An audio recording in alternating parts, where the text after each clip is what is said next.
a lot of snow, and they were planning to have brand new ski resorts in Turkey. Is correct? Yes, they are planning.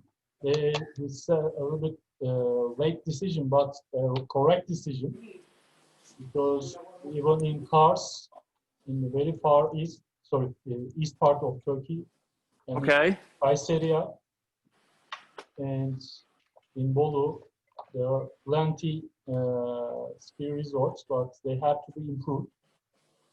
Yeah, I read about that, and I saw it's beautiful. I'm fortunately, I was in Turkey only once. I was cooking on a how you call it, cruise ship, and we stop in Bodrum. Is Bodrum is correct the name? Yes, yes, totally. It was super nice place. Well, But yeah, my dream is to come to Istanbul and have a trip in Turkey. It's in my dreams.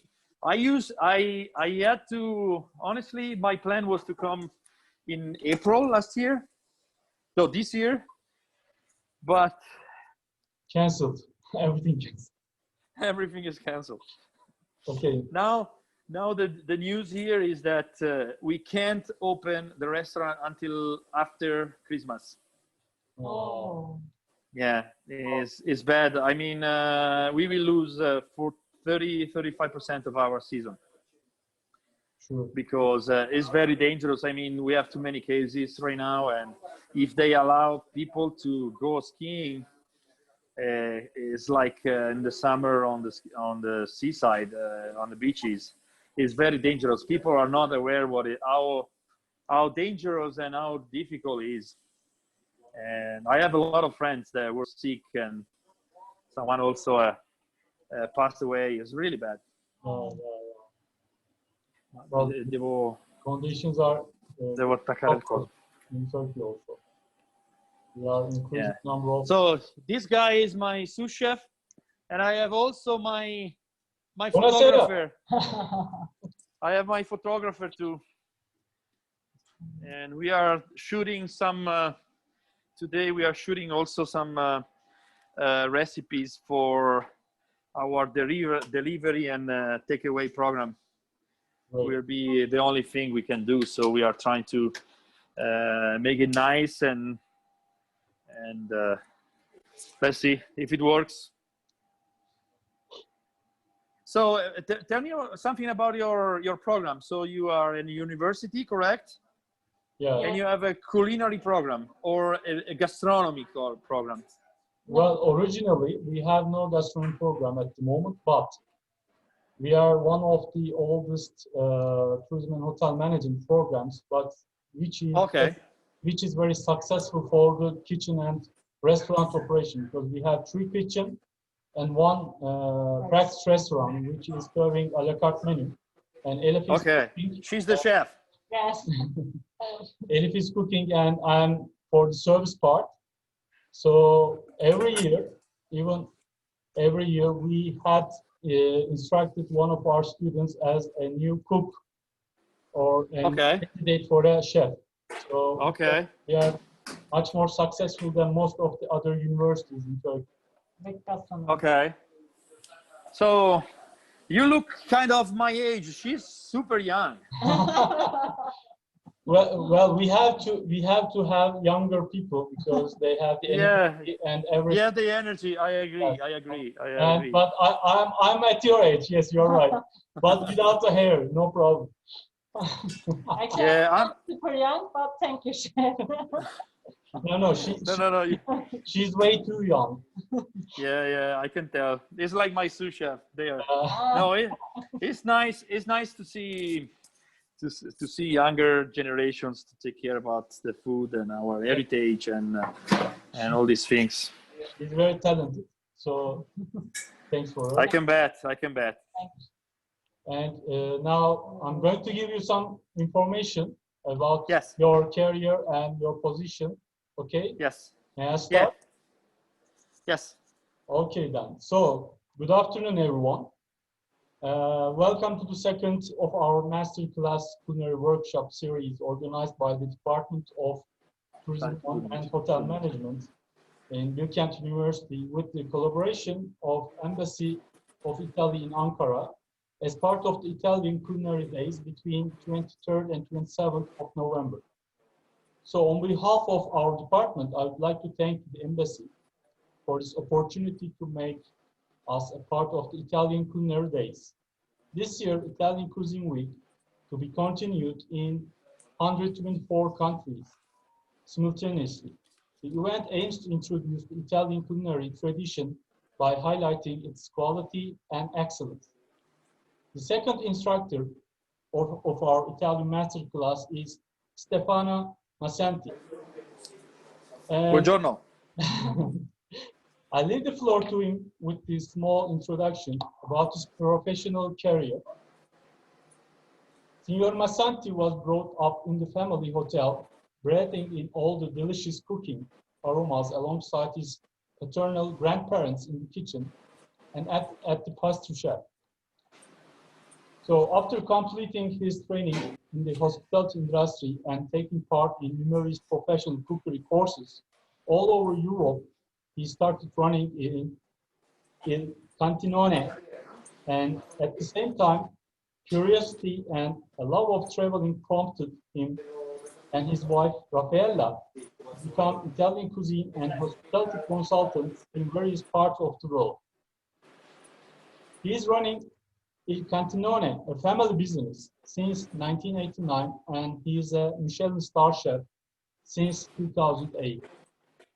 And again, since 2013, during the summer seasons, when the restaurant is closed, Stefano Masanti and his wife Raffaella have been living overseas in San Helena, about 100 kilometers north of the San Francisco and the Satu winery in the Napa Valley.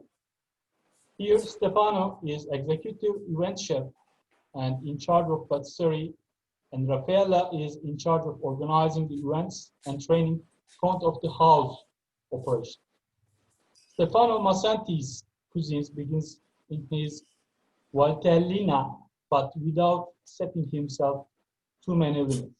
He brings a global approach to the reworking and reinterpretation of his products, always in season and preferably local, drawing inspiration from the range of culinary arts, and he has encountered his studies on his many travels. The result is an Italian-style cuisine with a hint of international tastes and technique. Its traditional roots do not exclude those cross-border influences that harmonize perfectly with the refined taste of a sophisticated and at times unique cuisine. So now we'll leave the stage to Signor Masanti. Thanks for your cooperation, and he's going to give his 4 of different recipes to us. Especially, he will be much more wondering about the buckwheat, which is also a favorite item in our culture and the Italian culture. Thank you, Signor Masanti. Thank you for having me. It's a great pleasure. Unfortunately, it's a pity to don't be there with you, but the technology can help us a little bit. I'm saying that I want to now because I keep moving and probably you see my image going up and down. I'm holding my iPad and I have my sous chef Stefano Ciabarri. By chance we have the same name, and he will prepare the recipes for you, and I will explain how we cook these recipes. So my idea today is to show you some examples that probably are the root of my way of cooking. So when I started to cook, obviously I looked at the international best chefs in the world, mostly French, some Italians, and then Spanish, and now they are all over the world. to the classic cuisine. And but not my goal. So what I wanted to learn was the techniques.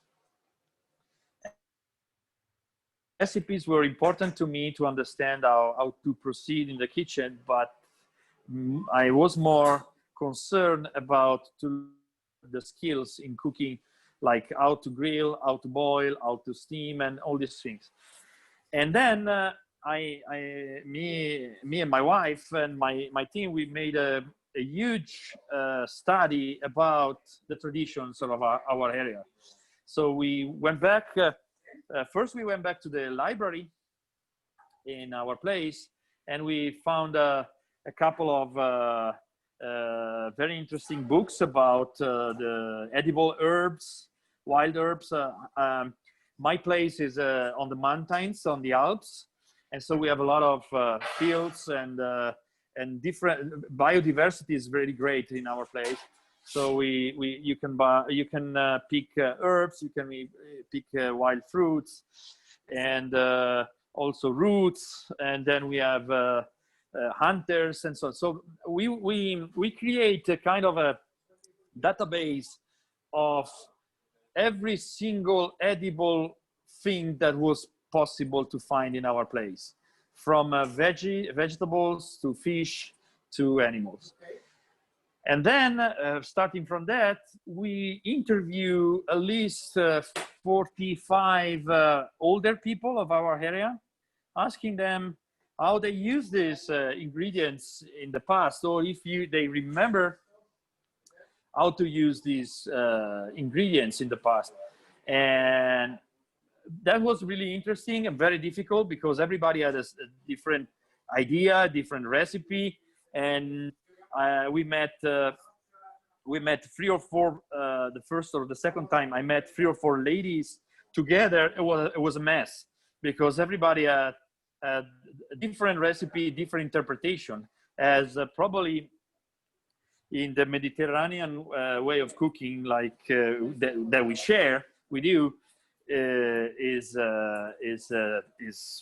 typical. And sorry, I'm checking my stove. I don't want to burn anything live. Anyway, and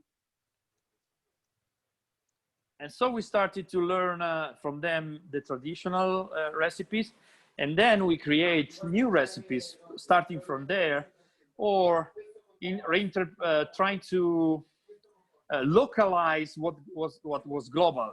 So I travel a lot. I worked all over in the world, and so it was very interesting to try to make a dish like with may say a polish from Poland, a technique from Poland, or something that I really liked in Poland.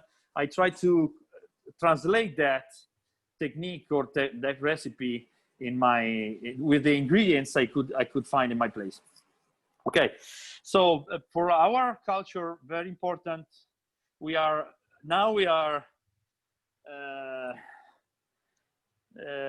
world has changed, so we are in a ski resort, and so everybody has a restaurant or a bar or a hotel or a shop and so on. But this area at the beginning, before the ski, was a farmer land. So and for the people here, the very important thing was to use the time they had in summer with the good weather to try to make more crops as possible and more food as possible to survive during the winter, because the winter now, the global warming, we were talking about that just a little before. Now the temperature are very high, but in the past the temperature were very cold, very low, so very cold, a lot of snow and so on. So people had to work all the summer, the spring, the summer, and the beginning of the autumn to have the food for survive during the winter. And very important for the area were the cereals. Okay, the cereals on the mountains you can farm very easily oat. You can farm very easily barley, and you can farm very easily buckwheat. And these three different cereals. Buckwheat is not a cereal, but it's considered kind of a cereal. They grow in this different time of the season. So for the farmers was really interesting instead of the corn, because you could use the same field for 3 different crops. So they could have 3 different cereals, 3 different flours to make bread or pasta and so on. So we developed a lot of recipes starting from buckwheat mostly. And today I want to show you four of them. And now we will start with the buckwheat gnocchi. So the first thing I want to talk about something that we discovered by chance. And you have the recipes in your, okay, oh, sorry, I lost it. Okay, you have the recipes, the basic recipes. So these are, I don't know if you see that, these are mushrooms. Italians are crazy about porcini mushrooms. And sometimes we have people that come in our restaurant and bring to our restaurant a lot of porcini. And of course, we like to use them fresh, but then again, we have to try to use them year round. And the idea came to us, of course, was freeze them. But freezing the mushrooms was not really interesting, because in the tradition, people used to freeze the mushrooms and then boil them, or let them defrost, but they lost the texture. So they were very soft and soggy, not really interesting. So one day we made a kind of mistake. So we put them in a vacuum pouch, the mushrooms with some oil, a little garlic and pepper, just to give them some aroma, and we freeze them. And then by chance, someone in the kitchen, probably was a stager or one line cook, he put the mushrooms in a water bath with a water circulator. And so we discovered that cooking the frozen mushroom, raw frozen mushrooms, in this way on 70 Celsius degrees for half an hour, they bring a very interesting texture at the end. They are kind of a confit mushrooms, and then you can use them for a carpaccio. You can use them, you can roast them, you can make a pasta dish, or serve them, grill them. That's really, really interesting. They don't lose much weight, and that's also really interesting. So the mushrooms are 90%, about 90% water, but with this technique, they don't lose much water, so they keep all the moisture in them. And at the end, we have 2 produce. I will show you later. We have the mushrooms, of course, and then a mushroom oil, because we cook them with oil. So again, mushrooms, garlic, little rosemary, little pepper, little salt, and we put in a water bath here. I don't know if you can see it. Half an hour. This is the first step of the mushroom gnocchi, buckwheat gnocchi with mushrooms and Parmesan sauce. Second thing, now I ask my sous chef to come, and I'm talking also in Italian, I'm sorry, to him. C'è la placca con la cosa per i gnocchi, dovrebbe essere. Allora, scusa. No, quello lì è lisciat. Quella lì, questa qua, sì, questa qua. Ok, So one crop that is really interesting here are also the potatoes. The potatoes here are very good because we have fields. They are not even, they are pretty steep. So the water that comes, when it rains, the water goes in the field, in the land, but then goes away. So at the end, our potatoes are very rich in starch, and this is something that we like. The only thing that potatoes, when they are big, are this size, because the temperature. So on the mountain is colder, and we don't have big potatoes. And we have 2 or 3 kinds of potatoes. We have this white, but we have also red potatoes. So in this case, we use the white potatoes. So for the mix, ok, le patate, la farina, metà di questa farina e il tuorlo, basta. Okay, so for the mix, I don't know if you can see it. Let's see. Okay, it's working. Can help me, because this is the first time we work in this way.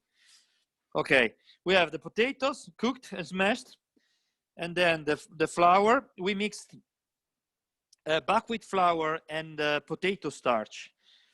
The ratio is 1 kilo of potatoes, 150 grams of buckwheat flour, and 150 grams of potato starch. And then we add 1 egg yolk. So this, you can see it, I don't know, maybe this way. Yeah, this way probably is better. Okay, so these gnocchi are gluten-free. So we are not using any kind of flour.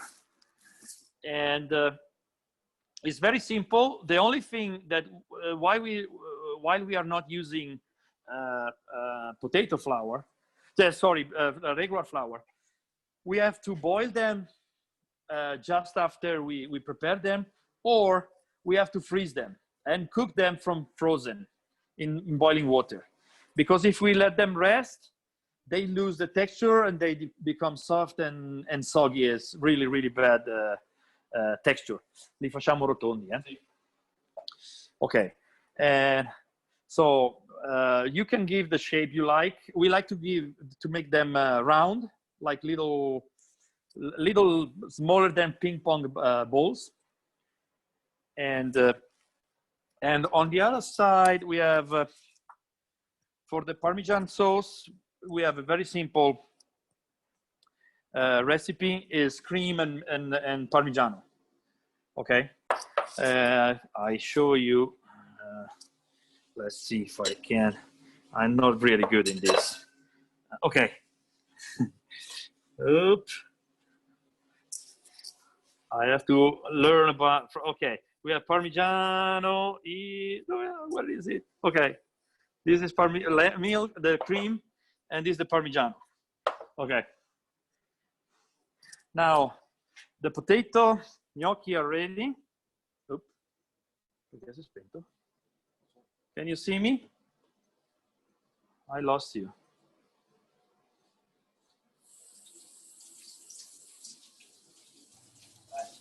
Hello? Can you see me? Chef, we can hear, but we can't see you. Yes. Yes. Yes. Okay. Very good. You are frozen. Let's see. It works? Okay, I'm sorry. Okay, these. Okay, Dio. No, questo è 0. Vediamo. Chef. Again, we cannot see you. Okay. The gnocchi. You see that?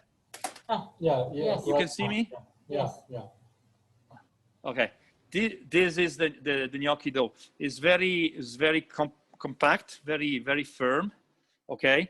Now he's making is making the cazzo, ma aspetta, provo a girarlo così.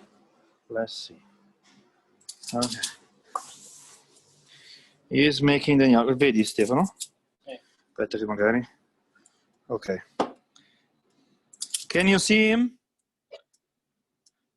I'm sorry, the technology using an applied is not easy. Okay, we use a little gelato scoop or melon scoop to give the shape.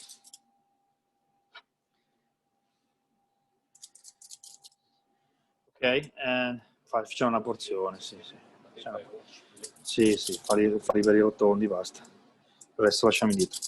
And now we finish to form them rolling by hands. Very, very easy. We keep that for later, for our lunch. Okay, and okay. As soon as they are ready, we freeze them with the blast chiller, or we cook them.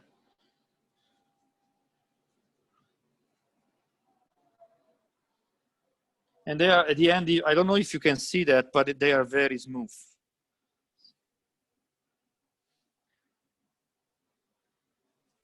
And we use the melon baller to have the same shape. Or you can use also a scale, but it takes longer. And very important is to have the same, about the same shape, to have the same point of cooking. Because if they are cooked, they have different shape, then you risk to have some gnocchi cooked and some overcooked and some undercooked. That's the idea. Allora facciamo la salsa parmigiano, rosoliamo i funghi. Sì. Ok. Okay. Now we let them rest 1 minute. So up to 20 minutes, nothing happened. But more than that, then they start to lose the texture, mostly for the potato starch. Okay. Sorry for the view. It's not perfect, I know. And okay, so what we do with the cream is put the cream into a little pot. Non ho ancora capito. Okay, perfect. Little pot. We let him cook for, let's see. I don't see that. Okay, you see it? Yes. Okay, we let him. Okay, I keep it like this. It's probably the perfect way. So we let it boil a little bit, and then we add the Parmesan and we just whisk, and that's it. We keep it in a warm place or on the stove with very, very low heat. Or you can on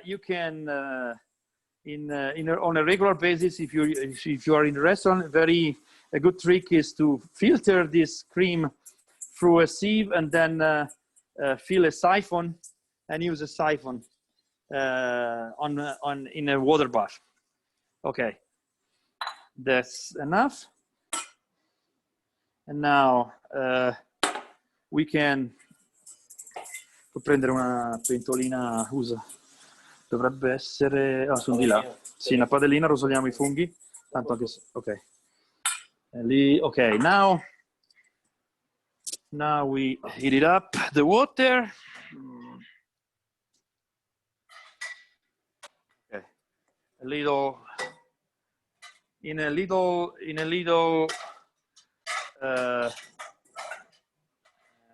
no stick pan. Again, let's see if you see that. Yes. Okay. I funghi sono nel nerone. Sì. Okay. In a little pot. And here we have the boiling water. Okay. That's so simple. Okay. goccio d'olio. So now is cutting in 2 or 3 the mushrooms. We add a little oil. The same of the poach. So you have also a little how you say mushroom oil that helps us to have a little more taste. Okay. Now it's going to roast the mushrooms. So you see how white they are, and also the texture is really. Let's see if I can grab one. You see in front of me. Okay. You see how the texture is different. They are not salty. They are not losing water. They're really nice. Okay, we roast them a little bit. Now he's poaching the gnocchi. Okay. So I lost one of my ears. Okay. And now we grab. Prendiamo questo di piatto, eh? Yeah. Ce lo metto pure lì. Sì, così almeno già lavoriamo in questa. Okay. So we have our plate. Io metterei la salsa sotto. If you want, you can season a little bit your mushroom with a little salt, but be careful because we already add a little salt in the pouch, so they don't need much of that. Okay. We have to wait until the gnocchi start to rise in the water. You know that, of course. Okay. And now, first of all, we put some of our cream in the bottom of the plate.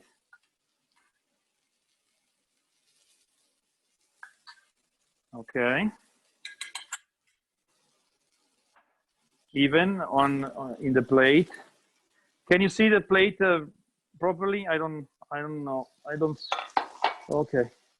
I'm making my muscle here right now, holding the iPad in this way. It's very different. Ok. Li aggiungiamo ai funghi così facciamo insaporire. Ok, we add our gnocchi to the mushrooms.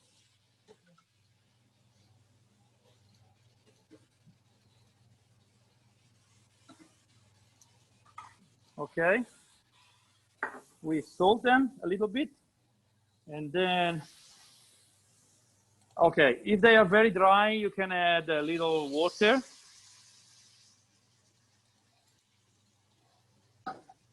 Perfect.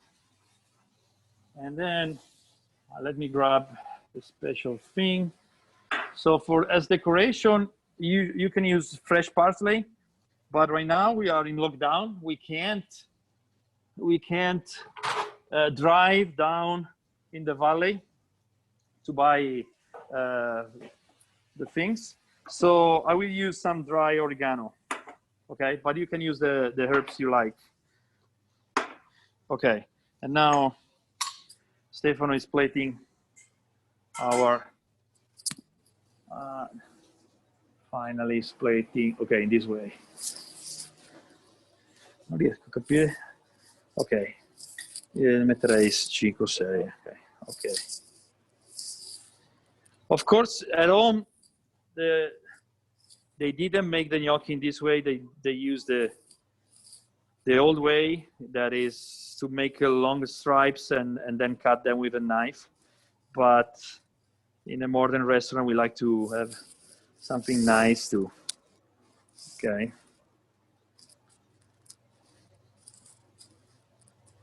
Okay, and then we have our mushrooms. You can see they are still very white. They are practically crunchy. Okay. Perfetto. And then some oregano on top, just to give some. Let's see if I can go. Okay, this way. Okay. Can you see that? Yes, Yes, chef. chef. Okay, that's the plate. Great. Is gnocchi, potato gnocchi with buckwheat, mushrooms, and Parmigiano cream. Our way of cooking is also simple. We don't like to very complicated things. We are concerned about more about the taste and not about crazy presentations. And to me, I don't blame the chef that do that, but to me this is a different style. And for us, we usually use 3 or 4 ingredients, or maximum 5 ingredients in a dish, because if you add more ingredients, you can surprise the people on the paper, on the menu. But you must be very, very, very good chef to find the balance when you add like 15, 16, 18 different ingredients. And for us, it's really important to have a sharp taste of what we are cooking. So we want to have the sharp taste of the Parmigiano, we want to have the sharp taste of the mushrooms, and also the gnocchi. Okay, the first dish is done. Do you have a question about this, or do you want to go? I go on. If they have any question, they will write down. Okay. So you may continue. Ok, we continue. Adesso facciamo, cosa vuoi fare, Stefano? Pizzoccheri? Okay, we keep going with a pasta dish. The pasta dish is called pizzoccheri. Pizzoccheri are the typical pasta dish of our area. They were born kind of little gnocchi made with flour and water. And then in the centuries, people changed the shape into something that is kind of a short tagliatelle, let's say that.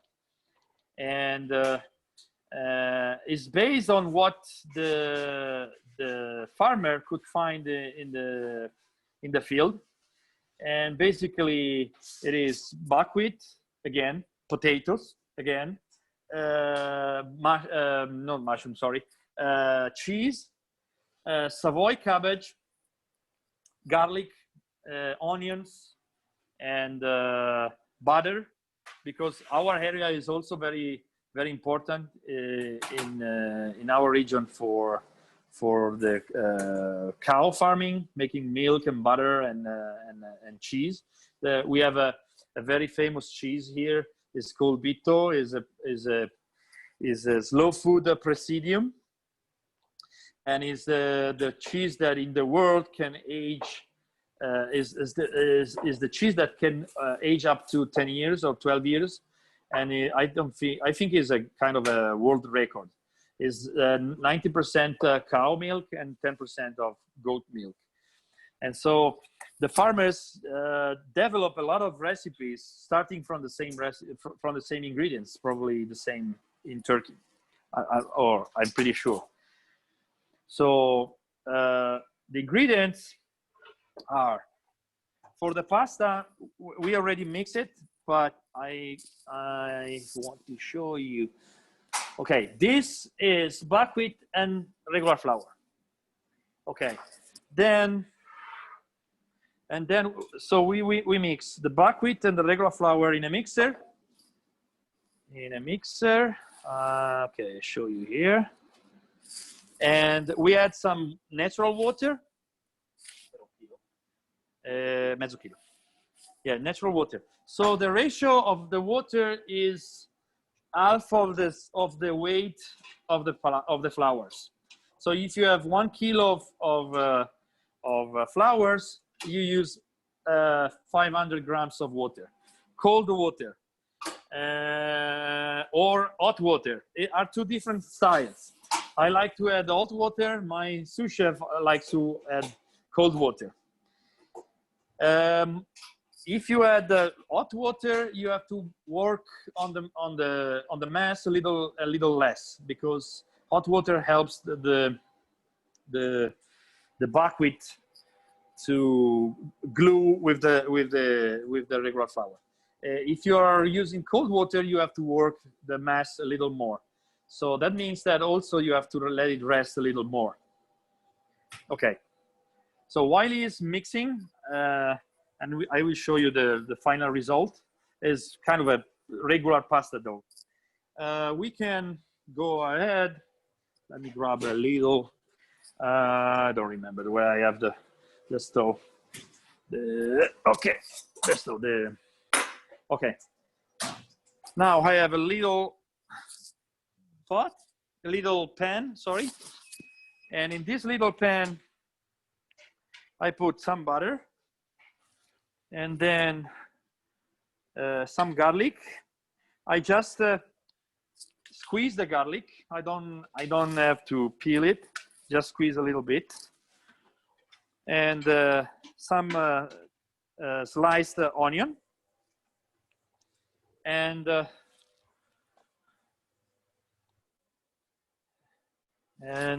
little more butter. So we have generous here with the butter.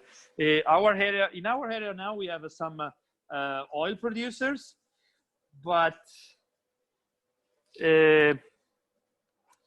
this really new, so it's not part of our traditions. We have Lake Como, just 50 miles, 50 kilometers from us. They have a tradition in oil, but on the mountains here we don't have it. Okay, and so you can see I put the butter, the garlic, the onions, and the sage together, and we let them melt very, very slowly. We're going to create kind of a how do you say in English? Burro chiarificato, clarified butter. Okay, aromatic clarified butter. So we let them melt slowly. Again, here you can see it. It takes at least 10 minutes. Okay. Okay, Stefano is making the dough here. Let's see if I can show you that.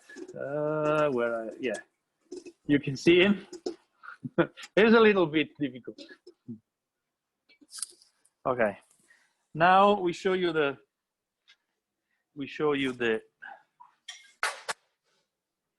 dough. Okay, the dough is here. Guarda un po' dove ho le mani, dove li vedi? Okay, this is the dough. You have to work on it a little bit.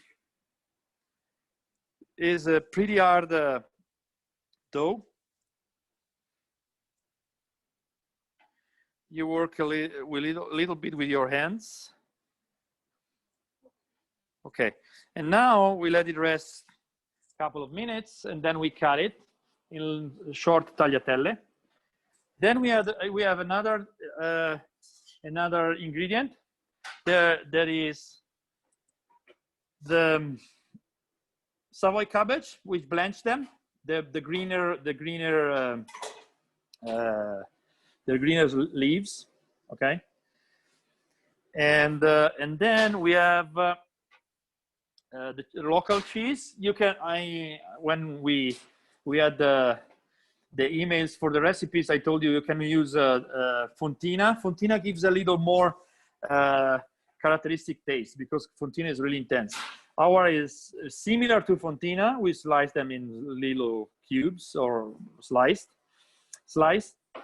and it's 100% cow, and it's aged between 3 and 6 months in natural caves.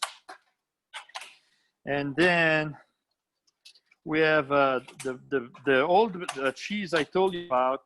I show you. Let me grab it and open it. Okay, this is the old cheese. It's called Bitto. This is 2 years old. It's very hard. We graded that like Parmesan. So if you don't have it, you can use Parmesan on instead. And now Stefano is working on the pasta with his hands. I don't know. Okay. Oppa. Oh. Mi si blocca lo schermo ogni tanto. Cavolo. You can see.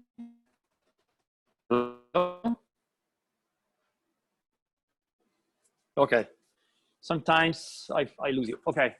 This is the dough.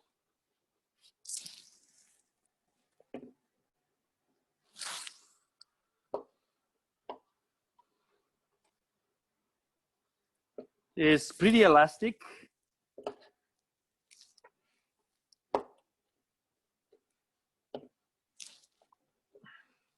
And now we cut that like small tagliatelle, or fanne due. This kind of dough doesn't last very much. It means that if you do it today, you have to cook it today. You can't freeze it. If you freeze the buckwheat, usually the buckwheat pasta tend to dehydrate and break. So when you cook it, it breaks very easily, and you don't have any more the little tagliatelle. You have very small pieces. It's not really nice.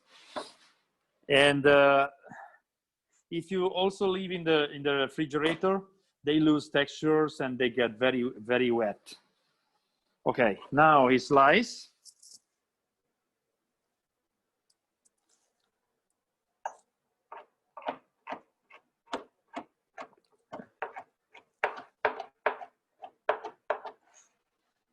Okay.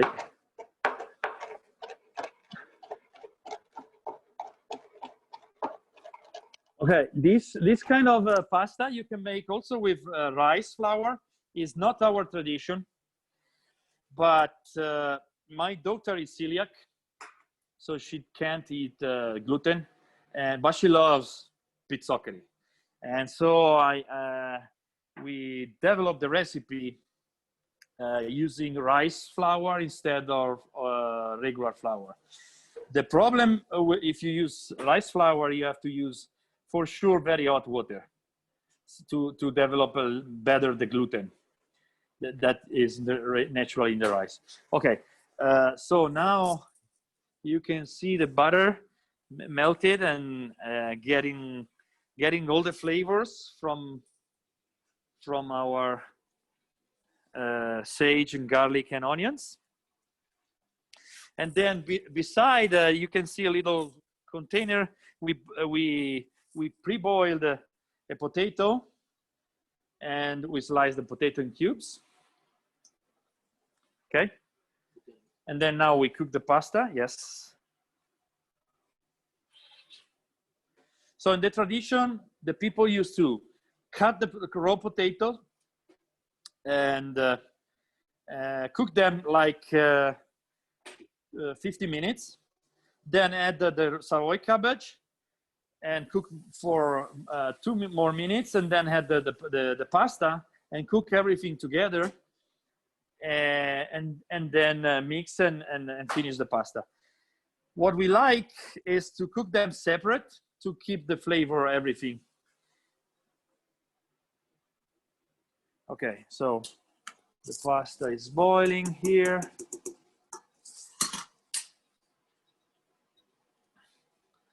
It doesn't take much. I mean, 4 or 5 minutes. And just before finishing, we had the potatoes and the Savoy cabbage, and then we mix with the butter and the cheese. Okay. This kind of pasta, okay, again, traditionally is made in this way, but we find out that is great with fish, particularly with mussels or oysters, the taste of the buckwheat is very good with fish. So you can make a sauce with some fish. It's okay. Is you adding the potatoes, okay, and then in 1 second we will add the cabbage, ok. Hai bisogno di una pentola per... Farli spadellare o così? No, spadellali. Sì, li spadelliamo. Ok. And now we grab another pan and we will mix the pasta with the butter. And forse lì sotto. We will mix the pasta with the butter, and if you like a little sage, if people like, we can add little sage at the end. Okay, so now this is the pot.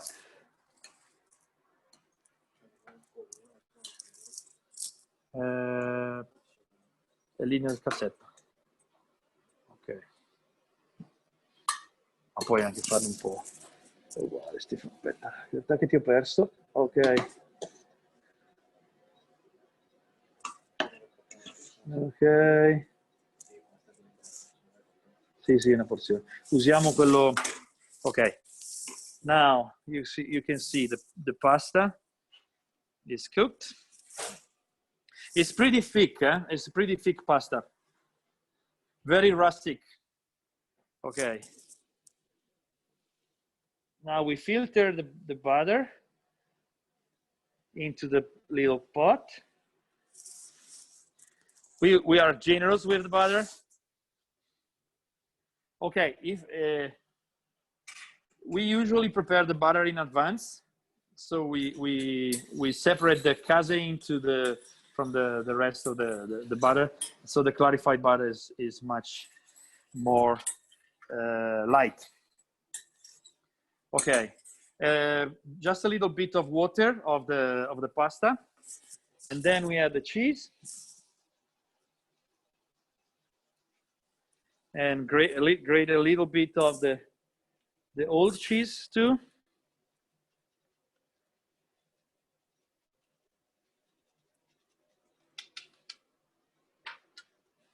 Ok.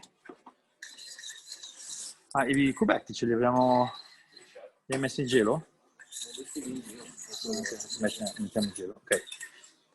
And now just mix on low temperature, just to let the cheese melt and get creamy.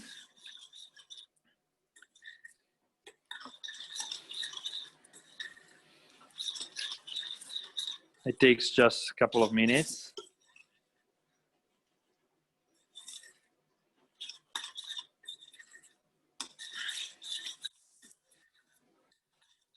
Okay, that's perfect. We don't overcook the cheese, because if we do that, at the end the cheese tend to lose the fat, and then it becomes oily, and the taste is not really interesting. So okay, now we plate the pasta. Here the plate.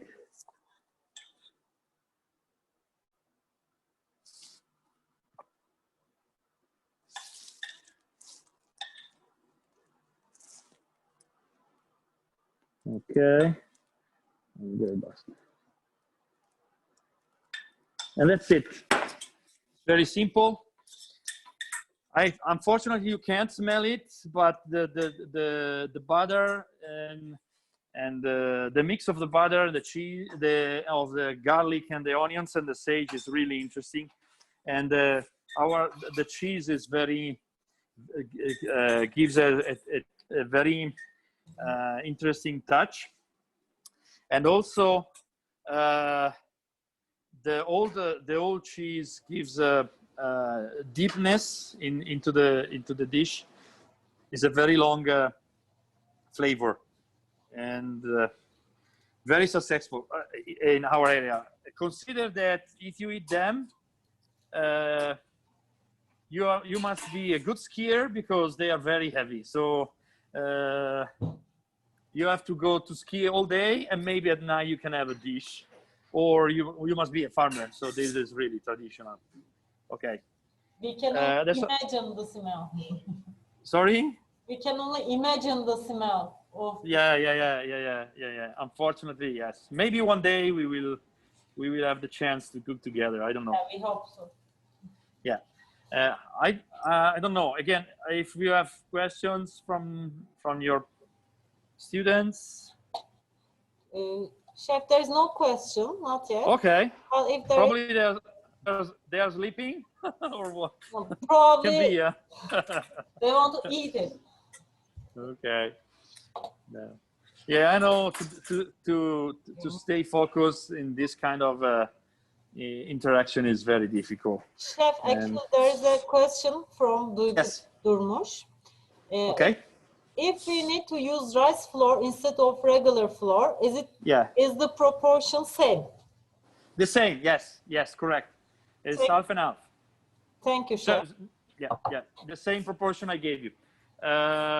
Really important again to use hot water, because if you use cold water, the pasta with the rice flour, and the rice flours must be very, very fine. I suggest you to buy. It's very easy to find the Japanese rice flour. Okay, that one is perfect because it's very, very fine. And if you use hot water, you make a very interesting texture, and you have a very firm pasta. If you use cold water, you risk that the pasta disintegrate. Okay, that's the little trick. Then again, if you have vegetarian people, they can is a vegetarian dish also. It's not vegan but vegetarian.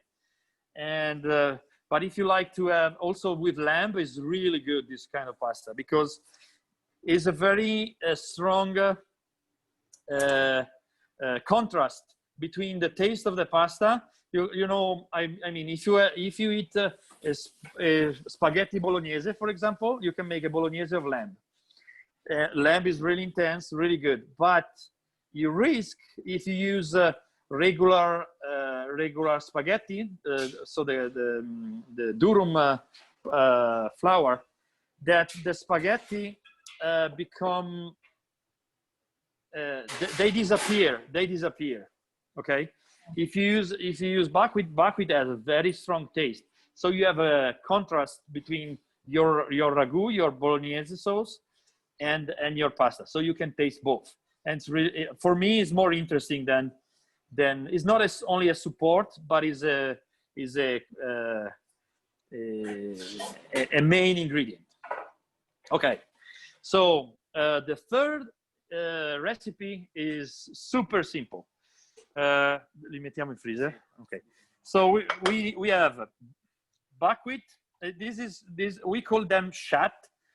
They are small fried buckwheat and cheese.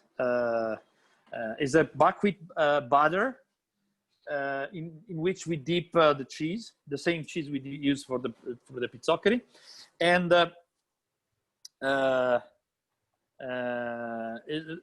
little flour, regular flour. And the real trick is to cut the cheese. I show you one piece. The cheese in cubes, of course, and cubes like this. Okay, these sides, and freeze them. Okay, put in the freezer, because the cheese tend to, when you fry them, deep fry them, the cheese tend to melt faster, and if it's not frozen, you risk that all the cheese comes out of your little, I don't know in the translation in English. I will show you. So the recipe, the butter is super simple. is a little salt and the mix of the flours. You have the recipe. And then we use mineral water, so sparkling water. In our tradition, they used to add a little yeast, but we find out that the mineral water make a lighter butter and more crunchy. And also in the tradition, but I don't know, I didn't find any difference between the tradition and what the one we do. It's just only a kind of probably little chef trick, because they used to add grappa. So probably because the chef like to drink a little bit grappa while cooking. I'm not sure that it makes a very, very big difference between the two things. So, okay, so we mix the first thing, we need a whisker, a little bowl. So we have the flour, and Stefano is going to mix it. With this recipe, we go by, we say, I don't know if I'm clear, but we go by hand. So you have to feel the texture of the dough, of the butter on the whisk. So again, sparkling water, and start to mix. And then must be like a tempura butter, a little thicker probably. And also this recipe is really good with prawns, with oysters is crazy good. Instead using the cheese, you can use also veggies like broccoli are really good with this. And so again, we started with, in our restaurant, we obviously we start from the tradition, but then we like to surprise our guests in using the technique of the traditional shot, but then we want to surprise them with different ingredients. So we use also venison, little small cubes of venison. We cure them a little bit, and then we sear them, and then we fry them in this butter. And must be very, you see Stefano is adding slowly the water, and the butter is becoming creamy. And mechanically mixing the butter in this way, you develop a little, the gluten. Again, if you want to use the rice flour like the recipe before, you have to use hot water, and instead of sparkling, because if you boil the sparkling water, the bubbles disappear. You use a little bit of bread yeast. Okay. Yeah, we are eating up eating up the oil. We use sunflower oil. This is also interesting. The older people used to fry with the fat of the kidneys of the animals. I don't know if you're familiar with that. So people used to render the fat. So they separate the fat from the kidney of the veal or the beef, and melt them on the corner of the stove to make it liquid. And then they separate the liquid from the other parts, and then use that for frying. It is really interesting. It's very, very good, but it's also very, very heavy. So if you have fried potatoes, deep fried potatoes, French fries, cooked in the fat of the animals, are really interesting, very flavor, but you can eat only a couple, no more than that. It's very heavy. Okay. And now we froze the cheese, and now Stefano is going to dip the cheese into the butter. Okay, we have, oops, again. Partito un'altra volta. Okay, let's see. You can see the cheese here. Okay, the butter. Yes. Okay. We check the temperature of the oil. And you can see how this butter pop up very fast, even if we don't have any. The only agent we have is the soda, so the gas we have in the water. And we just dip. Okay, the name shat. The name shat in our dialect means is the name of the male of the frog that usually is very ugly, and people started to call them shat, that meaning the male of the frog, because they are really not nice to see, but they're really super good. Okay, we cook 2 or 3 of them.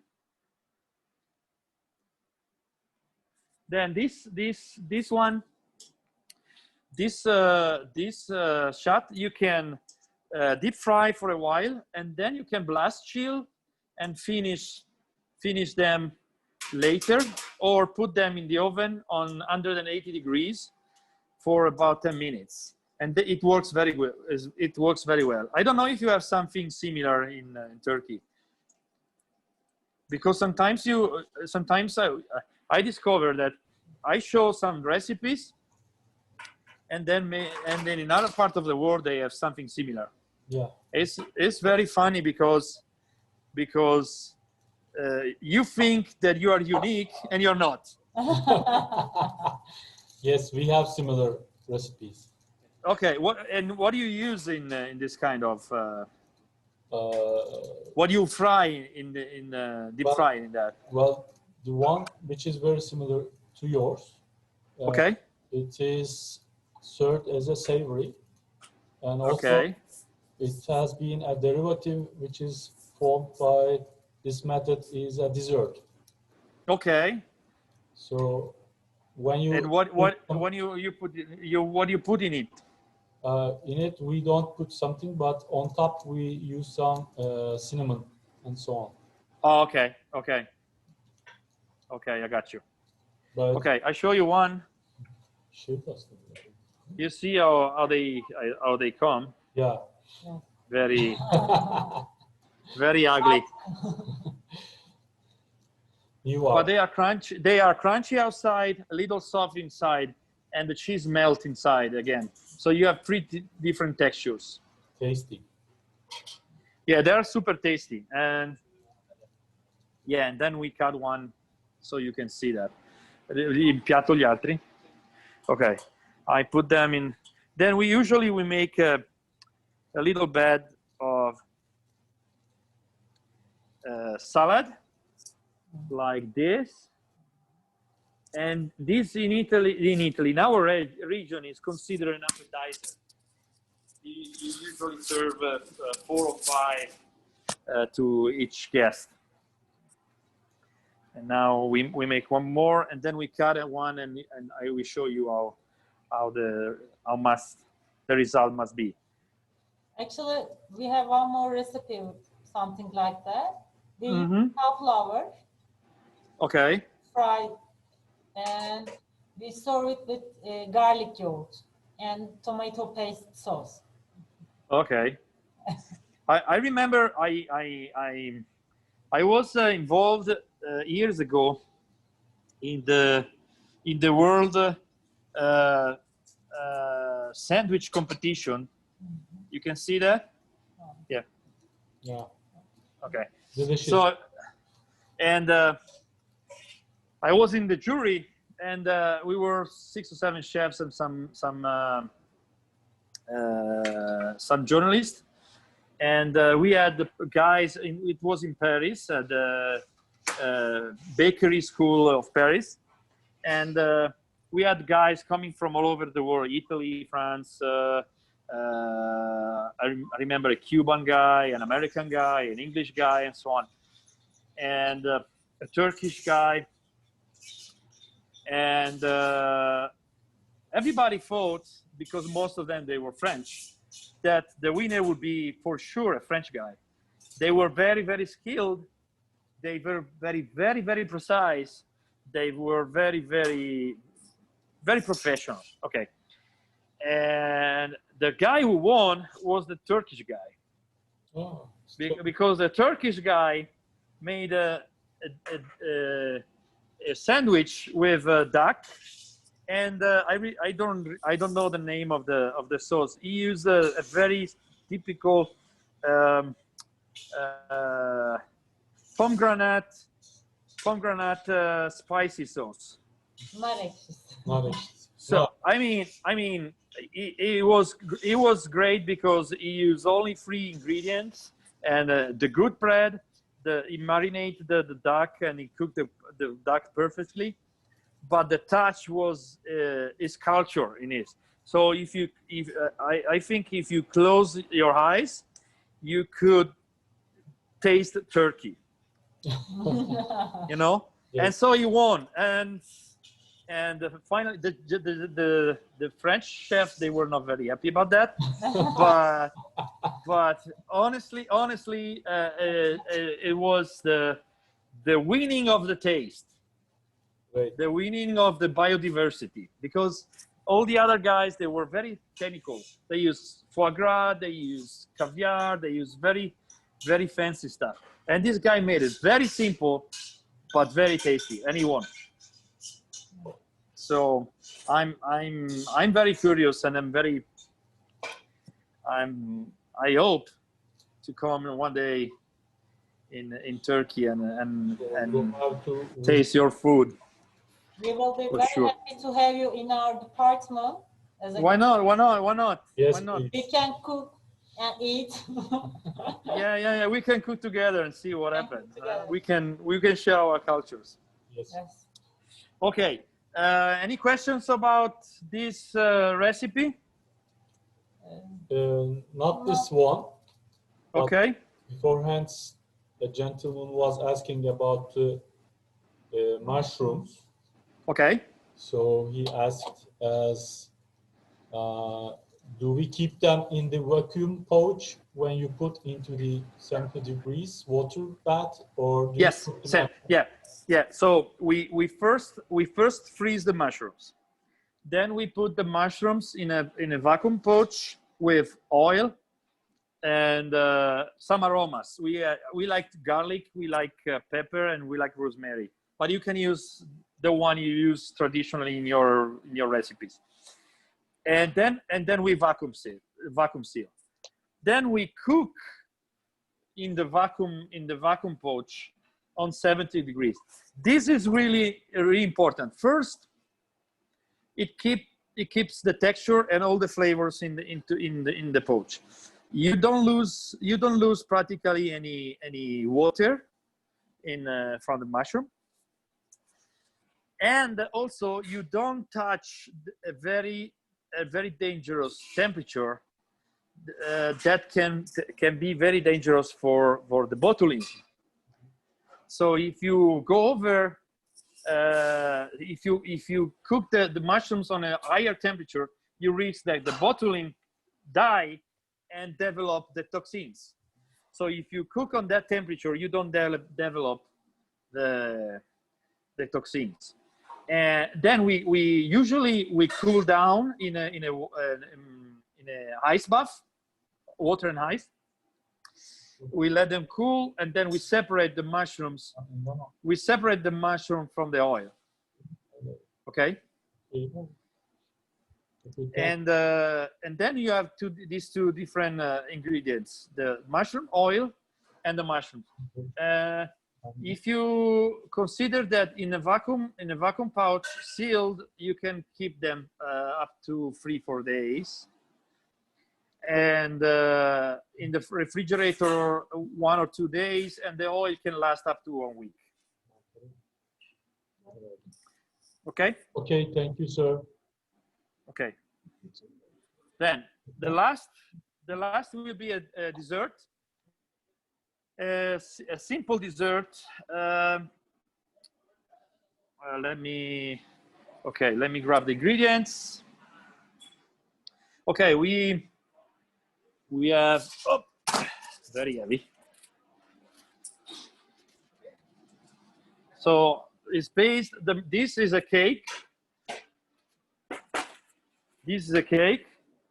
It's based on 4 ingredients, basically, on the same part. So you have butter, sugar, buckwheat flour, and eggs. I already cooked a cake of them. So Stefano is going to mix the ingredients. So first of all, we start to mix. Well, let me. Okay, I lost. Okay. Okay. So here we have our ingredients. You can see them. Okay. So we will mix, first of all, the butter on room temperature with the sugar. We beat them in a mixer for 5 minutes until they make a kind of a cream. Okay. Yeah. Okay. So you can see that butter. Okay. And the sugar, and he mixed that. So then, traditionally we make this cake with blueberries or cranberries. They grow wild here in just 200 meters from the restaurant, and we have the kids. They take care about the cows during the summer. While they are taking care about the cows, it's so boring doing that. So they pick the fruits and they sell the fruits to the restaurants. So we have local fruits, and we made marmalade. We have here. This is the now I open it. This is the cranberries, and this is the blueberries. And we have a machine, an Italian machine. I want to show you. This is interesting. It's a vacuum machine. It's pretty huge. I don't know if you can see that. It's a kind of a monster. So this machine works vacuum. So you put the sugars and the fruits in the pectin, if you want to use the pectin, and the lemon for making marmalade. And the machine works on create the vacuum into the chamber where you cook, and it makes marmalade in like 15 minutes from the beginning to the end, and it cook it and it cool down it, so you preserve the color, the texture, and the flavor is totally different. In the traditional, you have a concentration of the flavors by evaporation in a pot. In this case, this machine has a concentration working on vacuum. Okay, so now I show you. Let's see if we. Okay, we are going to add the eggs slowly. It's a simple cake, like other cakes. It's similar to a plum cake. Okay, so we add all the first the bread, butter, and the sugar, then the eggs, and finally we add the flour. Okay, so while he's doing that, then I show you, we put them in this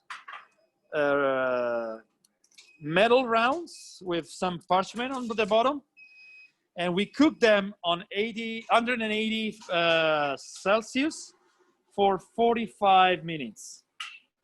And at the end, we have this cake. Okay. And then, let me show you.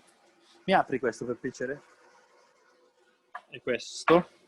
Let me show the marmalades.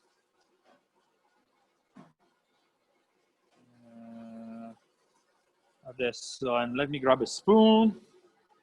So you must be patient with me because our restaurant is closed, unfortunately, for the COVID, but also it's closed because our season begin usually next week.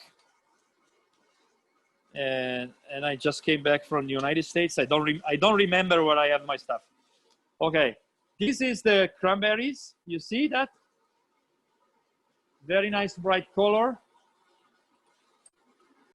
And this one is the wild blueberries. I don't know if you see that. Yeah, you can see that here. Okay.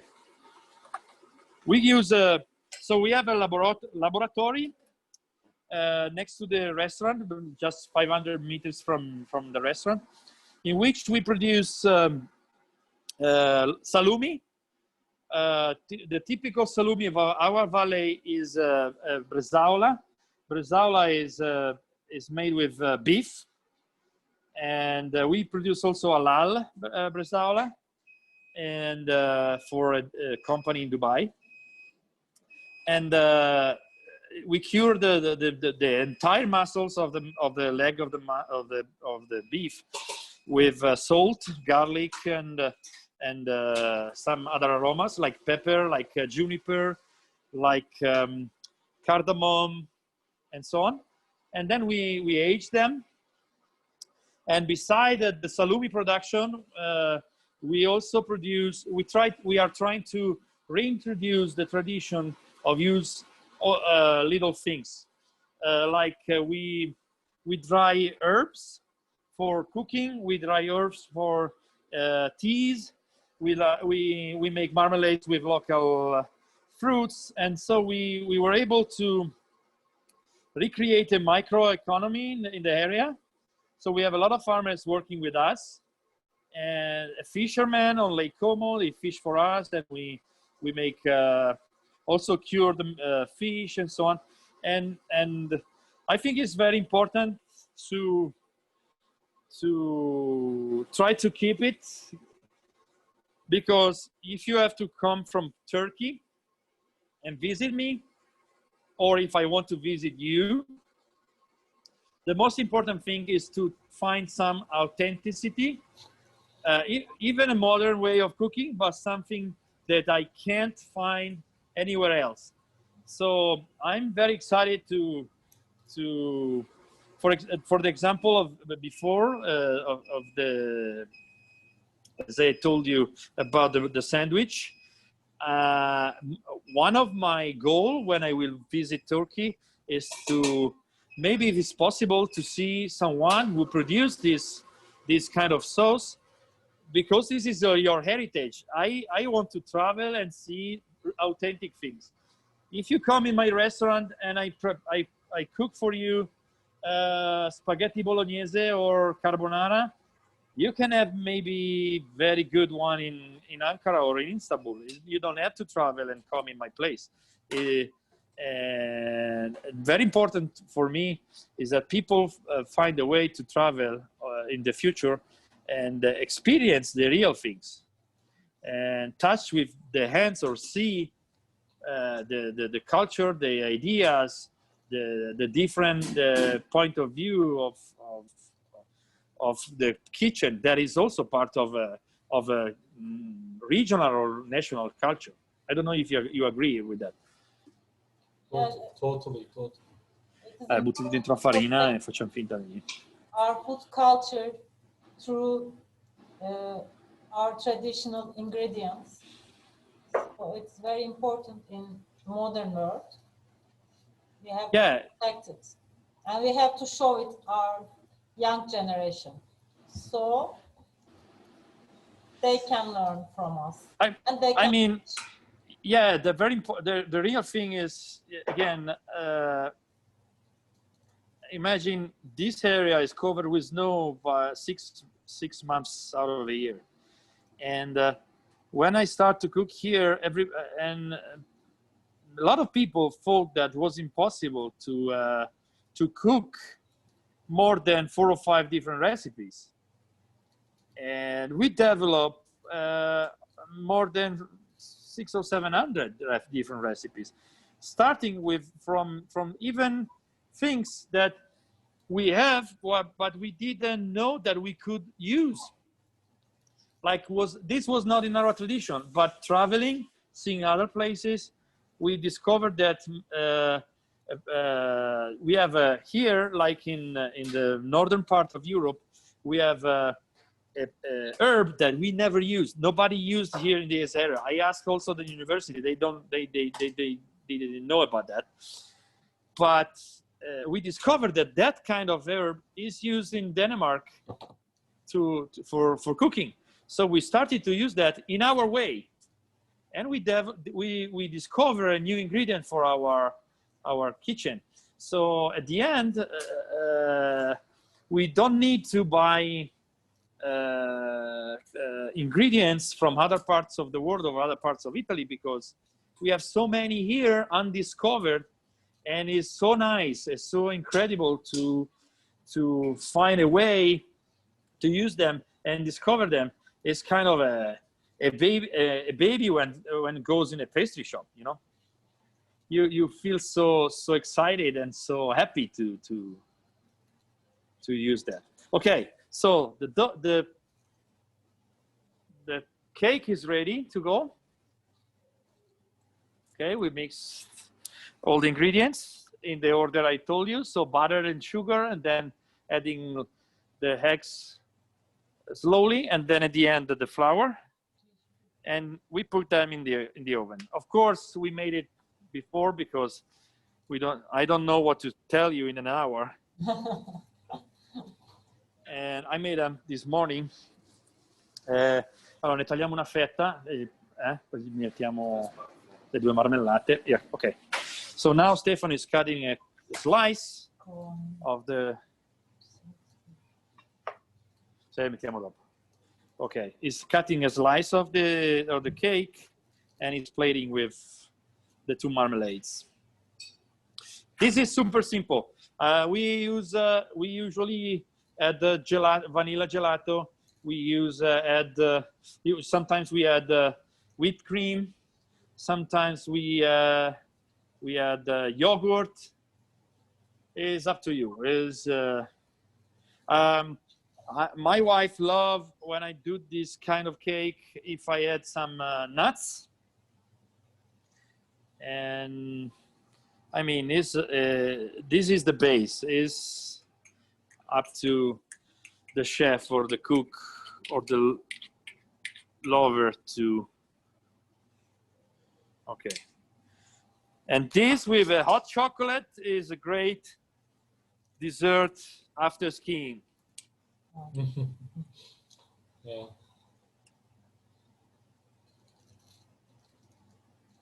Okay. And that's it. Okay. Yes. Wow. Great. I don't know if you have other questions. Well, let us check at the moment. And I hope you like it. I don't know if it was... I'm sorry. Again, I'm sorry. I'm better cook than video maker. And It's so It took for me half an hour to understand where the camera is. I'm an older generation. I know the younger they are faster and they work in different way. Yeah. Chef, this season is really amazing for us. Thank you. Thank you. For your recipes and your time. I feel Thank you. Thank you. our participants and also I am Ali Hoca enrich our food culture with your information, and we really appreciate your time and your effort and your recipes. And Thank you. Thank you so much. we really want to meet face to face in Ankara, in Turkey, in Italy, Yeah. in some part of the world. Yeah, why not? Yeah. So November to April, I'm in Italy. Okay. And then I go to California. You have my email. Okay. No, you have my email. If you are visiting California during summertime, please contact me, and I show you where I work, and we can have a nice time. And I bring you to local farmers there too, because they have a great program there too. And if you're visiting my area, of course, I have also rooms in the next to the hotel, the restaurant. So if you're visiting me, please, you're my guest, and we can cook together, and I can show you more stuff. Hopefully. And if I can come to Ankara, it will be my pleasure to Yes. We also stay with you. get many comments about thank you. They say thank you, and they Thank you. actually I can feel it. Well, Thank you. when you can have the possibility to visit Turkey and Ankara, we will take you to the Cappadocia. Okay. Oh yeah. I'm really excited about that. Yeah. So I hope we'll be in spring, and if not, when I come back from the United States in November. I have a very good connection actually, because when I try to find a flight to California, I was considering a couple of times to fly to Istanbul, because there is a very good connection between Milan, Istanbul, and San Francisco. So I will be there for sure. Great. As soon as this virus go away and let us work and enjoy our life in a different way, we will do it. Okay. Thank you, Chef. Thank you, Chef. for your... Thank you. Have a nice day. Goodbye, everybody. Thank you. Bye. Sesi de chat'i kaydettim.